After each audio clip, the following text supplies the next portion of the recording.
Imagine escaping one of the world's most secretive, controlling countries, only to consider going back. Sounds like the ultimate no thank you scenario, right? Well, hold on to your hats because for some North Korean defectors, this mind bending plot twist is a reality. Why on earth would anyone choose to return to North Korea, of all places? Today, we're diving into the baffling, sometimes laughably grim reasons behind this choice. And trust me, the answer will leave you rethinking everything you thought you knew. Picture this. You've just escaped a country where the Wi-Fi is, well, non-existent. Your meals are strictly state monitored and your social life is limited to clapping on cue at the latest parade. You're thinking, freedom, here I come. But then reality check. You land in South Korea where the Wi-Fi flows like water, but so do the decisions, expectations, and competition. Not exactly the freedom fantasy you were sold on, huh?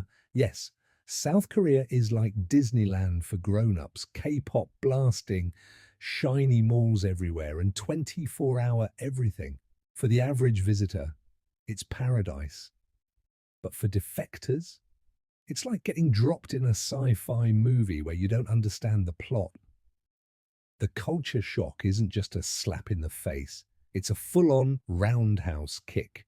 The result? Some defectors miss the simplicity of life in North Korea, believe it or not. I mean, choosing between 50 toothpaste brands or worrying about a Wi-Fi outage wasn't exactly on their agenda back home. Another rude awakening, the economy. South Korea offers support for defectors, but spoiler alert, it's far from the dream.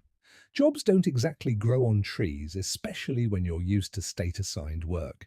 The defectors often find themselves juggling high unemployment rates, low-paying jobs, and the kind of freedom that feels more like survival mode. For many, it's like winning a ticket to the VIP room, only to find out it's a janitor's closet. Now, while defectors wrestle with job applications and rent payments, North Korea's propaganda machine is having a field day. Picture this. North Korean news anchors gleefully announcing defectors returning home, calling them heroes, because of course, defectors just couldn't handle the chaos of the outside world. I mean, nothing says I made the right choice like a victory parade led by the people you tried to escape from. And then there's another heart-wrenching twist, family. For defectors, fleeing often means leaving behind parents, siblings, children. It's a choice that stays with them, like a weight they can never fully drop. North Korea exploits this, holding family members hostage, figuratively and sometimes literally, to keep defectors in line. Imagine defectors looking at their new lives, feeling guilty that their families are being punished for their escape, and maybe even pressured to return to protect them. And here's the cherry on top, cultural disconnect. Yes, the two Koreas technically speak the same language, but they might as well be from different planets. South Korea's freedom is a whole new level of freedom. Think, should I get a job at the corporate office or become an influencer? Meanwhile, defectors are still trying to figure out how to navigate a smartphone without calling a state security officer. You can see how this might be a bit overwhelming.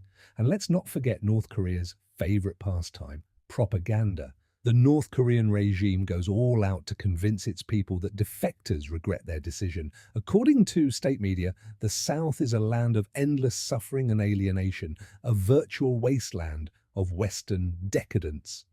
Defectors know it's exaggerated, but when things get tough, it can feel just real enough to second-guess their choice.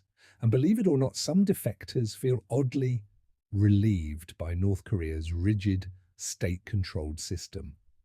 Back in the North, there's no need for decision-making anxiety. No, what should I do today?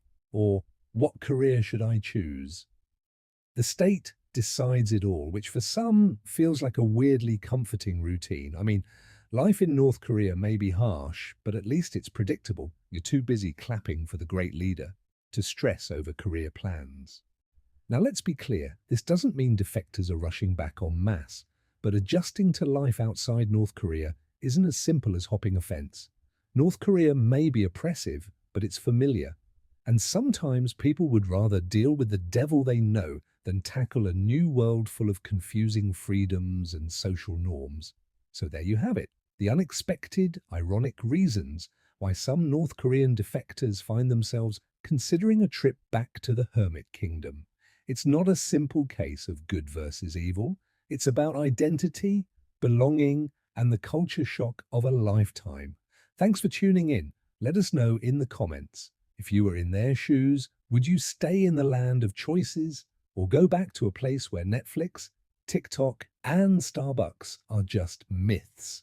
Don't forget to like, subscribe, and join us for more twists and turns on the real-life journeys you won't find anywhere else.